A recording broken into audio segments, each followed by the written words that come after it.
Pessoal, bom dia! Professor Marcos novamente aqui de Biologia 2 e na aula gravada dessa semana nós vamos conversar um pouco sobre viroses emergentes e a pandemia de Covid-19, o desafio que nós estamos enfrentando nesse momento em âmbito global.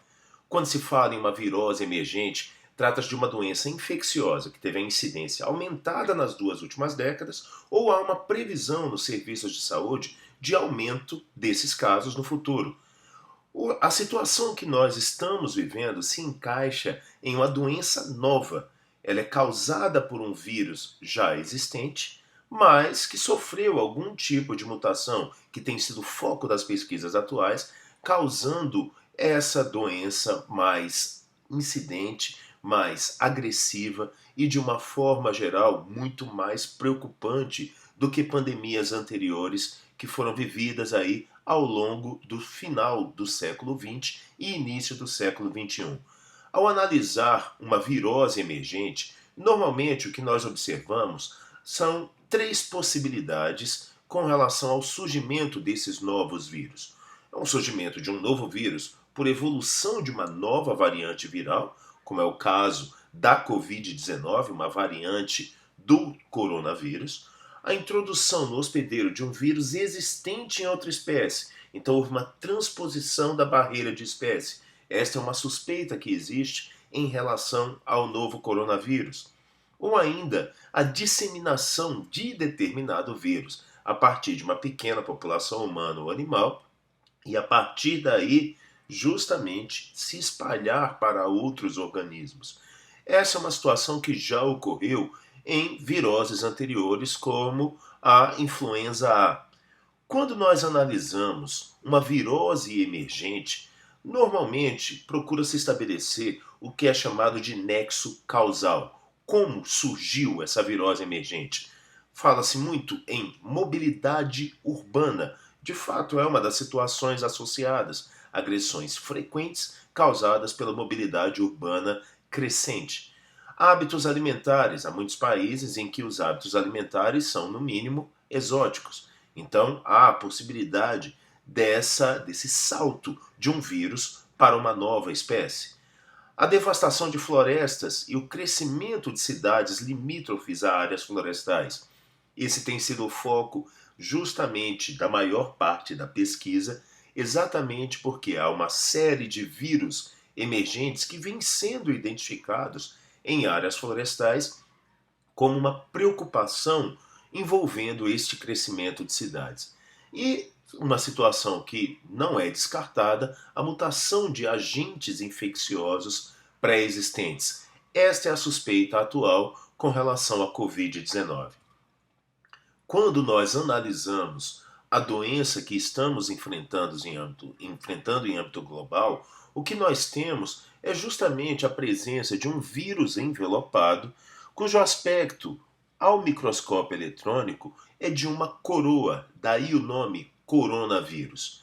Os veículos de imprensa sempre se referem como o novo coronavírus, porque trata-se de uma variante de um vírus que já provocou duas outras pandemias ao longo do século XXI.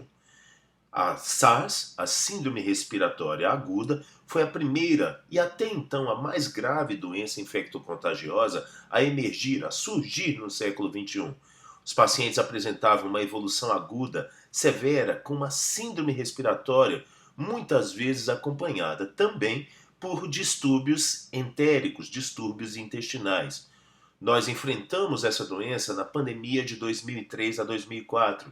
Foi considerada uma pandemia menos agressiva porque o índice de transmissibilidade do SARS era muito mais baixo do que nós estamos vivendo com a Covid-19. Ainda assim, houve uma preocupação muito grande com esse vírus se espalhando a partir da área de Hong Kong, onde os primeiros casos foram identificados.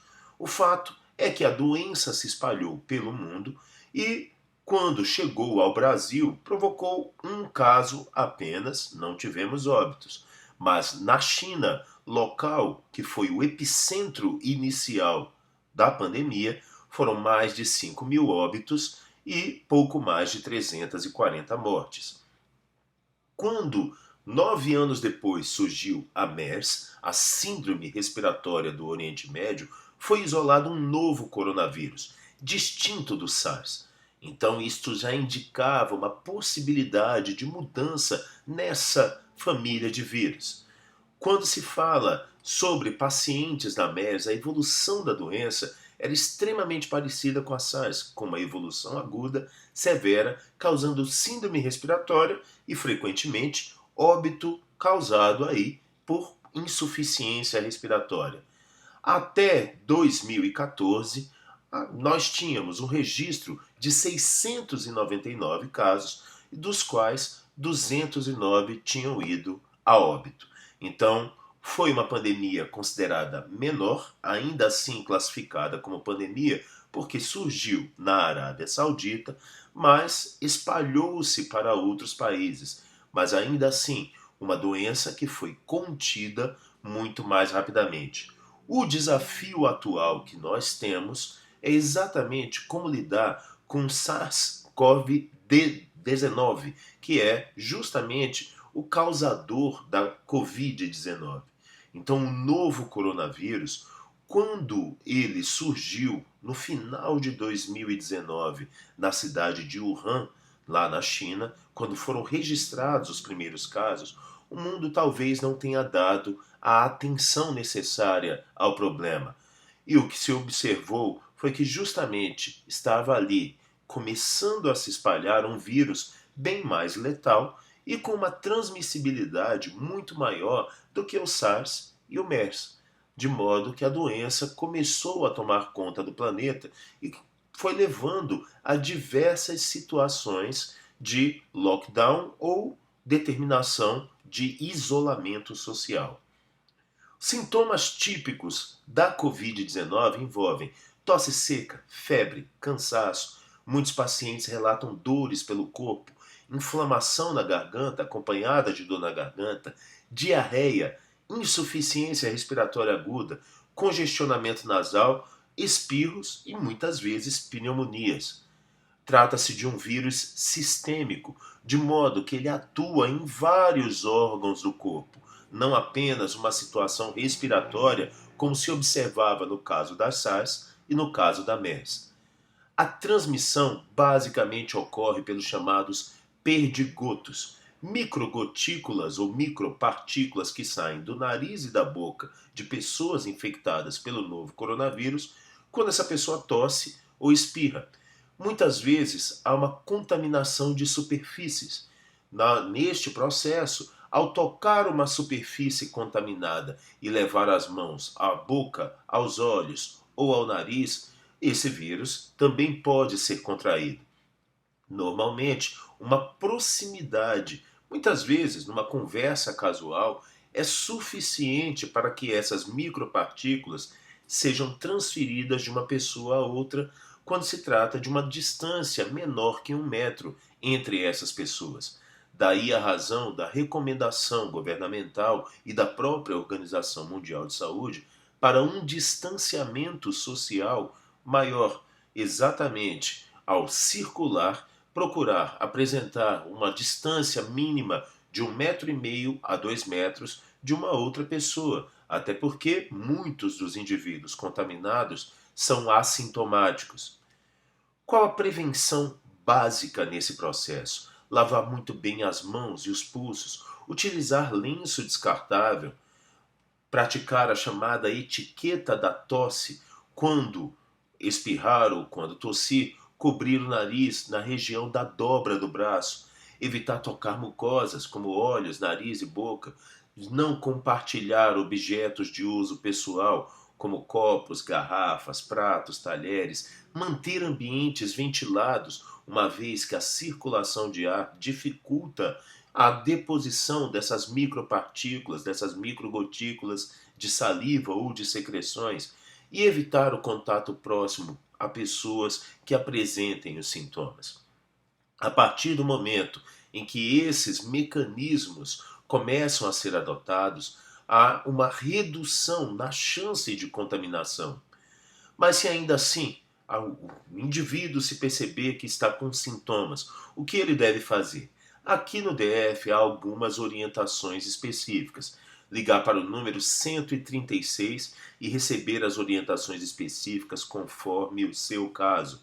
Existe um aplicativo compatível tanto para os sistemas iOS quanto Android, que dá um passo a passo sobre como proceder em caso de suspeita de infecção. Então, esse aplicativo, chamado Coronavírus SUS, é uma das alternativas atualmente.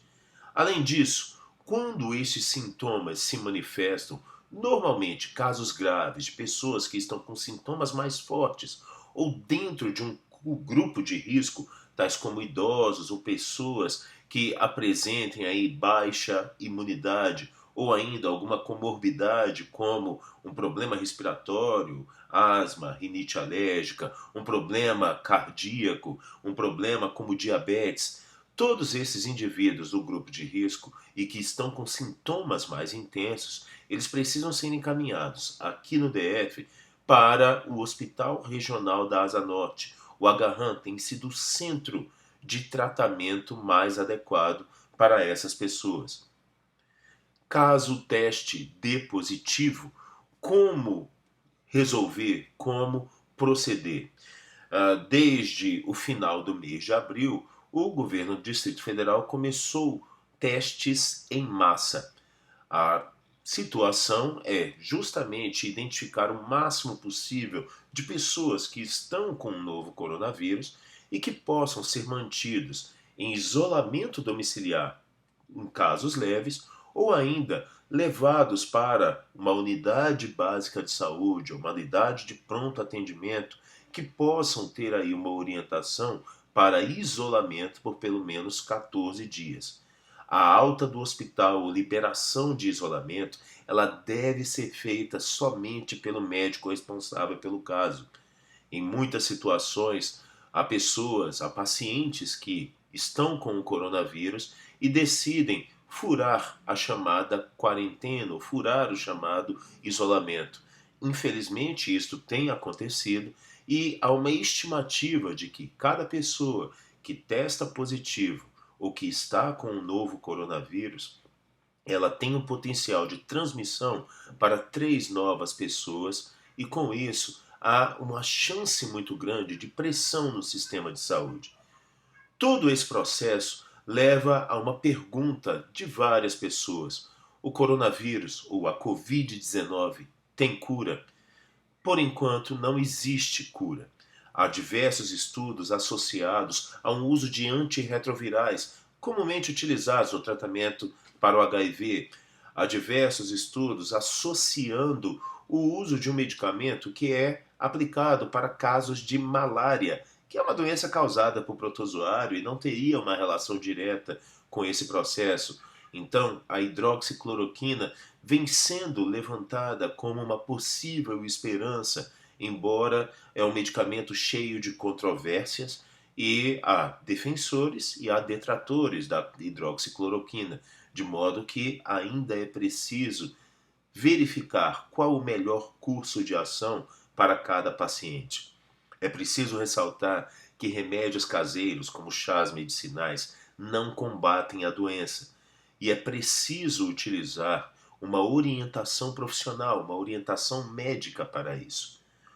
Quando nós analisamos a letalidade por faixa etária da Covid-19, há uma preocupação especial com pessoas idosas, uma vez que os traços exatamente de maior letalidade estão em pacientes acima dos 60 anos. Isto não quer dizer que outras faixas etárias não estejam em risco. Há diversas situações pelo mundo que vêm relatando exatamente a internação e, eventualmente, o óbito de pessoas mais jovens. A situação que envolve os idosos é que se trata de um grupo de risco, uma vez que normalmente entre idosos nós temos maior incidência de comorbidades como diabetes, hipertensão e eventualmente problemas respiratórios. Em dados divulgados em 1º de maio, nós estamos na 18ª semana de processo pandêmico no mundo. De lá para cá, o que nós temos é exatamente que há 28 mil mortes presentes aqui, considerando as Américas, 28 mil casos confirmados, perdão, e cerca de 2.000 e poucas mortes. Esta era uma referência associada a casos confirmados de acordo com o Ministério da Saúde.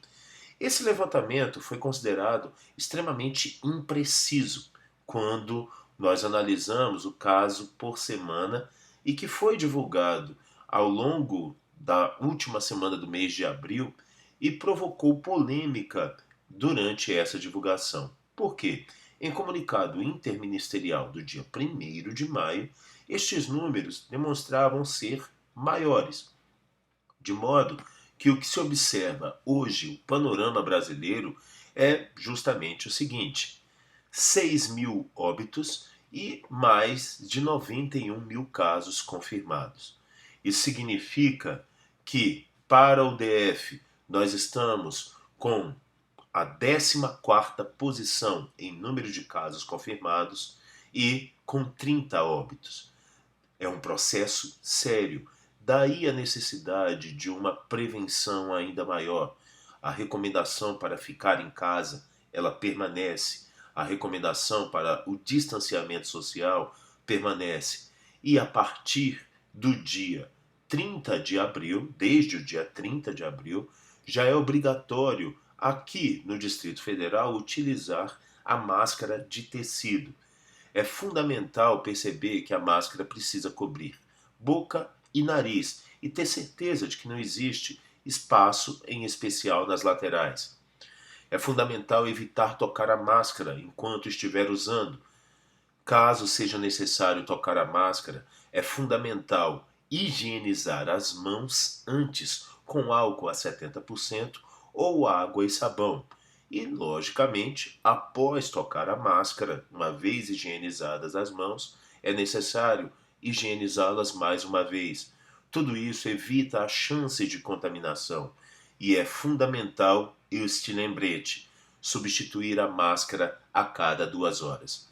A partir do dia 11 de maio, segunda-feira da próxima semana, não utilizar a máscara no DF poderá levar à aplicação de multa de R$ 2.000 como crime sanitário.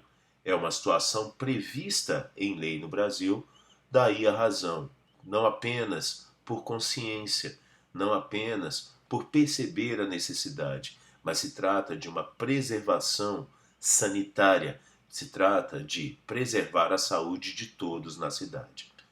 Então, pessoal, mais uma vez, reforçando, fiquem em casa, fiquem seguros. Até a próxima aula.